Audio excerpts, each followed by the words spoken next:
জয় শ্রীকৃষ্ণ। রাধে রাধে। নমস্কার বন্ধুরা, আপনাদের যাই হয়ে যাক না কেন, আপনারা ভুল করেও মহাশিবরাত্রির দিন এই ফলটি খাবেন না বা কারোর হাত থেকে এই ফলটি নেবেন না। এতে আপনার ঘর, পরিবার ও ব্রত নষ্ট হয়ে যায়। ভগবান শিবের কৃপা থেকে বঞ্চিত হবেন। ভগবান শিব আপনাদের উপর ক্রোধিত হয়ে যেতে পারেন।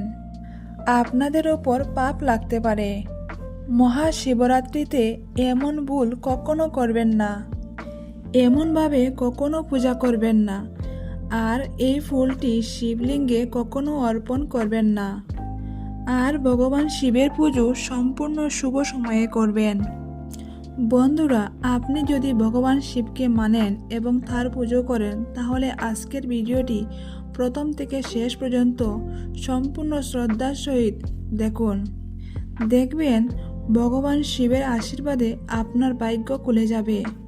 বন্ধুরা, মহাশিবরাত্রির শুভ মুহূর্তে আপনারা ভুল করেও এই 5টি কাজ করবেন না।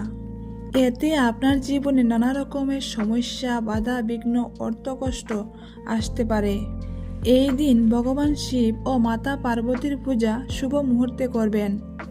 তাহলে চলুন বন্ধুরা, জেনে নেওয়া যাক মহাশিবরাত্রির দিন কোন 5টি কাজ ভুলেও করা উচিত না, যাতে ভগবান শিব ক্রোধিত হয়ে যেতে পারেন।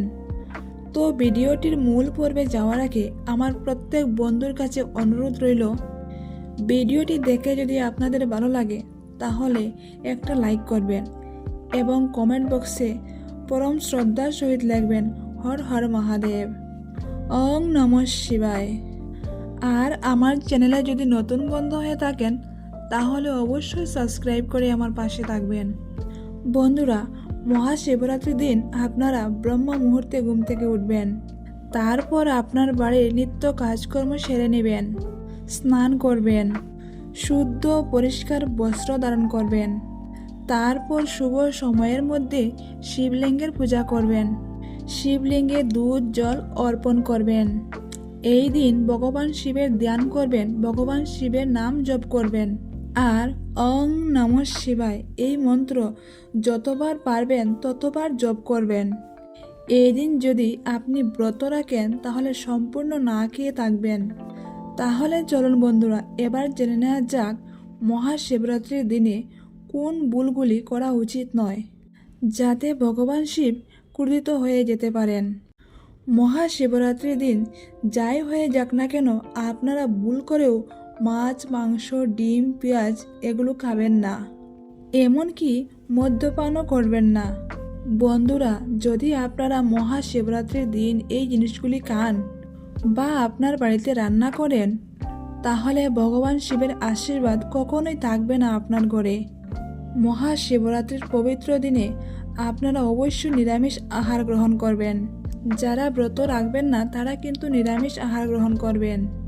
আর যারা ব্রত রাখবেন তারা কিন্তু নির্জলা উপবাস থাকবেন এবং দিনের বেলায় বিছানায় শোবেন না। এতে আপনাদের ভাগ্য কিন্তু ঘুমিয়ে পড়বে। ভগবান শিব আপনাদের ওপর ক্রোধিত হয়ে যাবেন। মহাশিবরাত্রির দিন ডাল, চাল, আটা দিয়ে তৈরি কোনো জিনিস ভুলেও খাবেন না।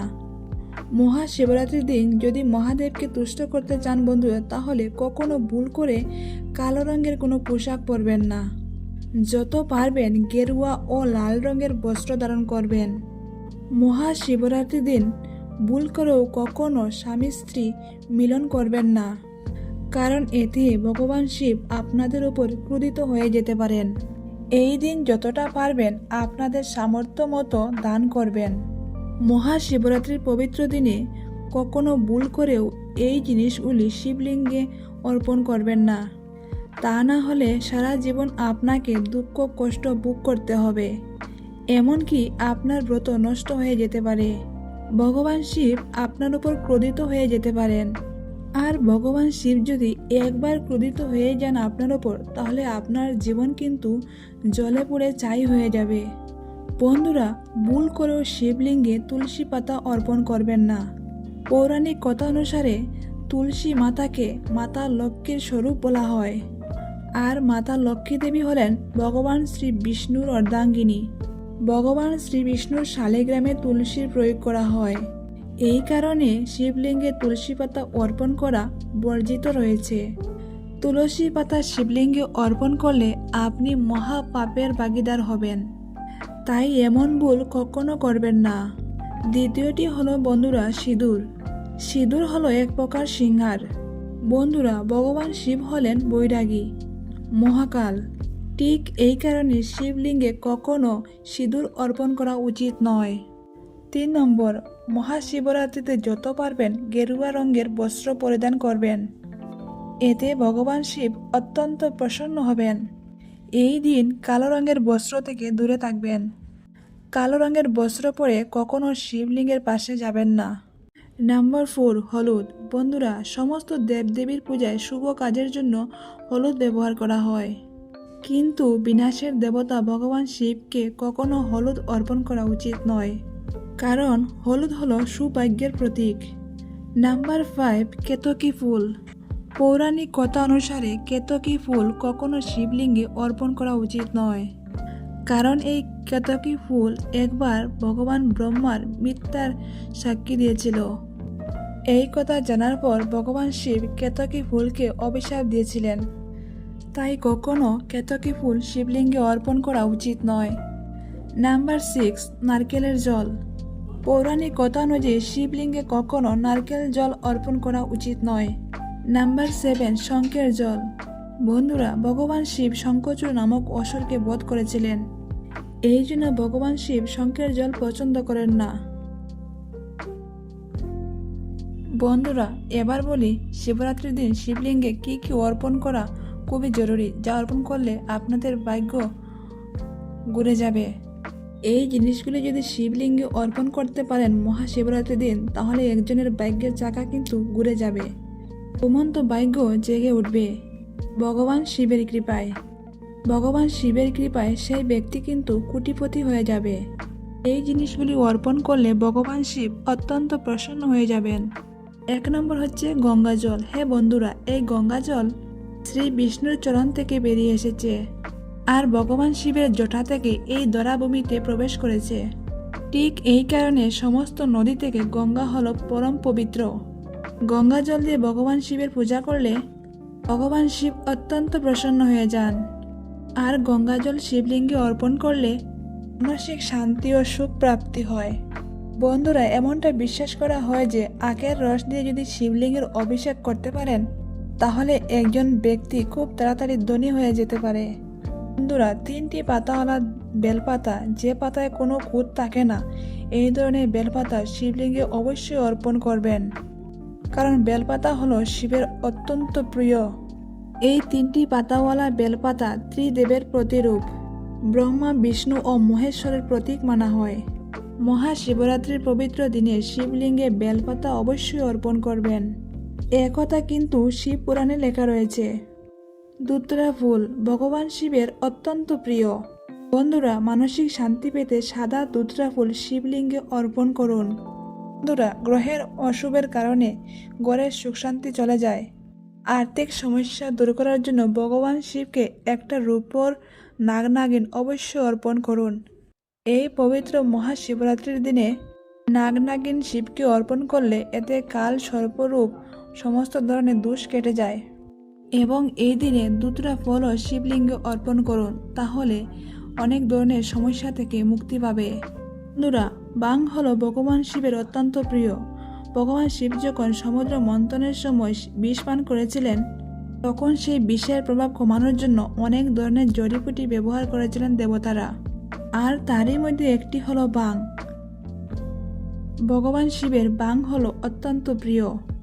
এবার চলুন বন্ধুরা, জেনে নেওয়া যাক যে এমন কোন জিনিস মহাশিবরাত্রির দিনে একটু হলেও মুখে তুলবেন। মহাশিবরাত্রির দিন যদি আপনারা এই জিনিসগুলি একবার খেতে পারেন, তো সারা বছর এত অর্থ আসবে যেটা আপনাদের ধারণার বাইরে। বন্ধুরা, মহাশিবরাত্রির দিন ভগবান শিবের অত্যন্ত প্রিয় বেলফল যদি আপনারা পেয়ে যান, তো সেই ফল সবার প্রথমে শিবলিঙ্গে অর্পণ করবেন এবং তারপর সেই বেলফল প্রসাদ স্বরূপ আপনি এবং আপনার পরিবারের সবাই মিলে খান। এই ফলটি খেলে সারা বছর আপনার ঘরে টাকার বৃষ্টি হবে। আপনার কখনো ধনের অভাব হবে না। সর্বদাই আপনার পরিবারের উপর ভগবান শিবের অশেষ কৃপা থাকবে। বন্ধুরা, একান্ত যদি আপনারা মহাশিবরাত্রির দিনে বেলফল না পান, তাহলে কুল অবশ্যই শিবলিঙ্গে অর্পণ করবেন এবং পূজার শেষে সেই কুল আপনি এবং আপনার পরিবার সবাই মিলে গ্রহণ করবেন। এই ফলটি খেলে আপনার ব্রত কিন্তু সম্পূর্ণ হয়ে যাবে। এই মহাশিবরাত্রির পবিত্র দিনে সবুজ আঙ্গুর ও কলা শিবলিঙ্গে অর্পণ করবেন। তারপর সেই আঙ্গুর ও কলা খেয়ে নেবেন। বন্ধুরা, শিবপুরাণ অনুসারে মহাশিবরাত্রির পবিত্র দিনে বাং অবশ্যই খাবেন। বাং খেলে আপনার ব্রত সম্পূর্ণ হবে আর ব্রতের সম্পূর্ণ ফল প্রাপ্তি করতে পারবেন। যদি আপনি বাং না খেতে পারেন তাহলে সামান্য একটু বাং হাতে তুলে নেবেন, তারপর সেই বাং আপনি আপনার জিভে ঠেকিয়ে নেবেন। এতে বন্ধুরা আপনার ব্রত কিন্তু একদম সম্পূর্ণ হয়ে যাবে। বন্ধুরা, যে ফলটি আপনারা মহাশিবরাত্রির দিন ভুলেও খাবেন না, সেই ফলটি হলো নারকেল। হ্যাঁ বন্ধুরা, আপনারা একদম ঠিক শুনেছেন। এই নারকেলের উৎপত্তি সমুদ্র মন্থন থেকে হয়েছিল আর এই নারকেলের প্রতিরূপ হলো মাতা লক্ষ্মী দেবী। তাই আপনারা যদি শিবলিঙ্গের নারকেল বা নারকেলের জল অর্পণ করেন, তাহলে এতে কি হয়, মাতা লক্ষ্মী দেবীকে ভগবান শিবের হাতে তুলে দেওয়া হয়। আর মাতা লক্ষ্মী দেবী হলেন ভগবান শ্রী বিষ্ণুর অর্ধাঙ্গিনী। তাই আপনারা ভুল করেও মহাশিবরাত্রির দিন নারকেল খাবেন না বা নারকেলের জল শিবলিঙ্গে অর্পণ করবেন না। তো বন্ধুরা, আজকের মতো ভিডিও এই পর্যন্ত। ভিডিওটি আপনাদের কেমন লাগলো? যদি ভালো লাগে তাহলে অবশ্যই একটা লাইক করবেন এবং কমেন্ট বক্সে লিখবেন ওং নমঃ শিবায়। ভিডিওটি সম্পূর্ণরূপে দেখার জন্য আপনাদের অসংখ্য ধন্যবাদ।